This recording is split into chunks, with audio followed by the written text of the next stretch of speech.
கார்த்திகை மாதம் வருகின்ற மிகவும் சக்தி வாய்ந்த ஒரு மாத சஷ்டி வருகின்றது.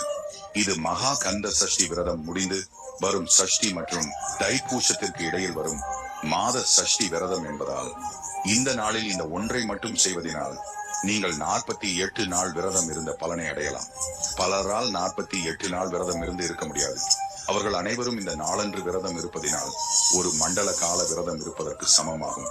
நீங்கள் வேண்டியதும் அடுத்த சஷ்டிக்குள் நிறைவேறும். நவம்பர் 25ஆம் தேதி இரவு 10:36 மணி அளவில் மாத சஷ்டி தொடங்கி மறுநாள் இரவு 10:48 மணி அளவில் முடிகிறது. இந்த நேரத்தில் நீங்கள் முருகனை நினைத்து மௌன விரதம் இருந்தால் நீங்கள் வேண்டிய அனைத்து கட்டாயம் அடுத்த சஷ்டிக்குள் நிறைவேறும். அதே போல் கடன் இருப்பவர்கள் இந்த நாளில் கடனில் ஒரு பங்கை மற்றும் செலுத்தினால் கடன் தொல்லை முடிவுக்கு வரும் விரைவில்.